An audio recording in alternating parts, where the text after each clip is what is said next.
Biyernes na mga kasama, narito ang mga balitang tumatak ngayong linggo.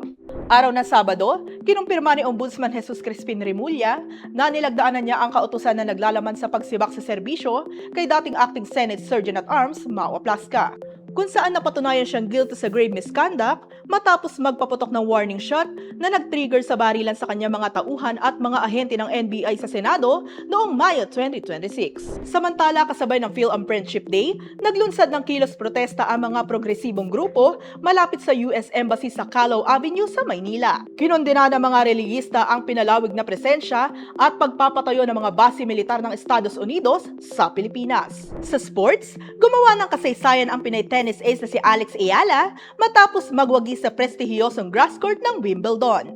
Pinadapa ni Ayala sa straight sets ang defending champion na si Iga Swiatek sa score na 7-6-9 at 6-2 sa third round upang umusad sa makasaysayan ng round of 16. Araw ng Linggo, balik Pilipinas na nga si Pangulong Bongbong Marcos matapos ang kanyang 4-day visit sa Vancouver, Canada. Ayon sa Pangulo, matagumpay ang kanya naging pagbisita sa Canada matapos makakuha ng $2.5 billion na halaga ng pamumuhunan mula sa Canadian companies para sa mining sectors, critical minerals at iba pa.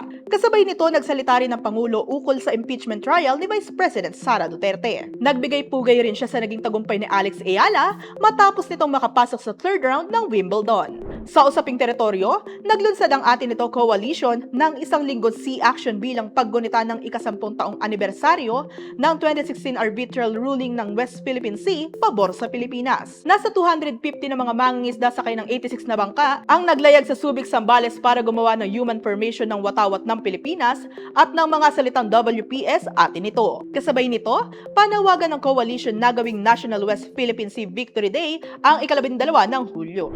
Araw ng Lunes, nagsimula na nga ang unang araw ng impeachment trial ni Vice President Sara Duterte. Kasabay nito, nahalal si Senator Chis Escudero bilang presiding officer sa kabila ng pagtutol ng senator judges mula sa minorya. Kasunod nito, sinabi ni Escudero na susundin ang nasa konstitusyon kung saan 16 na boto mula sa 24 senators o 2/3 mula sa kabuoang bilang ng mga miyembro ng Senado ang kakailanganin para mapakonvict ang pangalawang Pangulo. Samantala, inaresto na sina Senator Dante Marcoleta, former Congressman Mike Defensor at negosyanteng sina Joseph Espiritu at Aristotel Viray matapos maglabas ng warrant of arrest ang Sandigan Bayan 3rd Division kaugnay sa kasong plunder. Araw ng Martes, dumalo na nga sa Senado si Vice President Sara Duterte para makipagpulong sa kanyang defense team at hindi para dumalo sa ikalawang araw ng impeachment trial. Sandali niyang pinaunlakan ng media at nagbigay ng maikling statement. In this bloodbath and bludgeoning,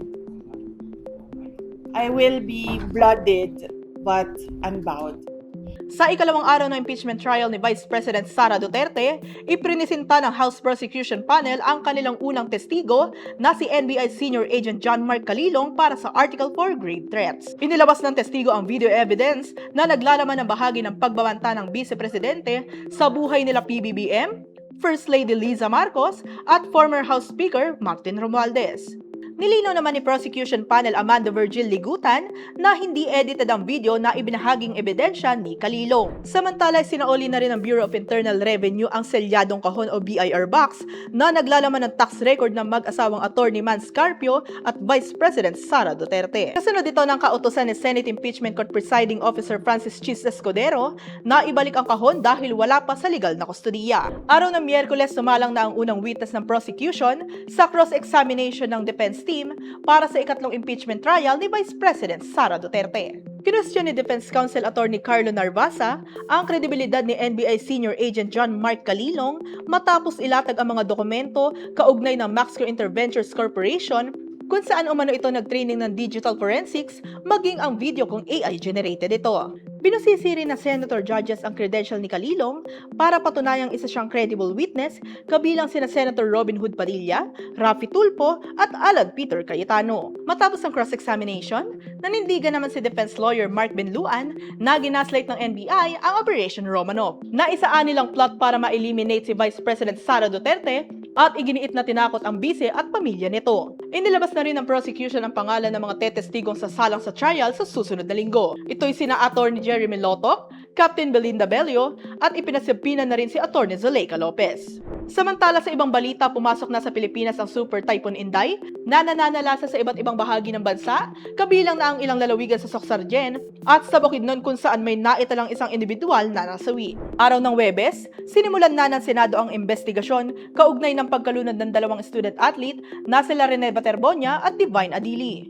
Binigyang pansin din ang implementasyon ng Anti-Bullying Act, bunsod ng pagkabahala ng sunod-sunod na insidente ng karahasang kinasasangkutan ng mga kabataan. Samantala, nagtungo sa Senado ang Chief of Staff ni Vice President Sara Duterte na si Atty. Zuleika Lopez. Ayon kay Senate Secretary Renato Bantog Jr., nagtungo si Atty. Lopez para sa administrative matters, kabilang ang room assignment ng depensa at walang kinalaman sa posibleng pagharap nito sa impeachment trial. Sa ibang balita, naitala ng PHIVOLCS ang isang moderate explosive eruption sa Bulkang Kanlaon alas 7:30 ng umaga. Ayon sa PHIVOLCS, tumagal ng 3 minuto ang pagbuga nito ng makapal na abo, kasabay ng pag-ulan at nagdulot din ng ashfall sa mga apektadong lugar na umabot pa hanggang Cebu. Sa ngayon, nananatili pa rin sa Alert Level 2 ang Bulkang Kanlaon. Ngayong araw, inihayag ng PNP General Hospital na fit to travel at fit to appear na umano si Senator Rodante Marcoleta para harapin ang kanyang kaso sa Sandigan Bayan.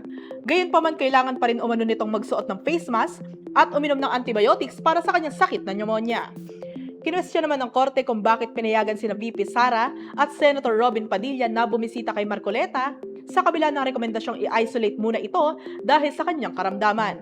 Ibinasura na rin ng Sandigan Bayan 5th Division ang mosyon ng kampo ni Senator Jingoy Estrada na makadalo sa impeachment trial ni Vice President Sara Duterte. Hindi umano maituturing na emergency o compelling temporary leave ang nasabing mosyon at ito'y dahil din sa kawalan ng merito. Samantala, nagkasa naman ang Interfaith Rally Against Corruption ang United People's Initiative sa Liwasang Bonifacio sa Maynila. Dahil dito isinara muna ang ilang kalsada, kabilang ang Ayala Bridge at Recto Menjolas sa Maynila. At yan ang ating news recap ngayong linggo. Manatiling mulat, manatiling may alam. This has been Christine, keeping you in the loop.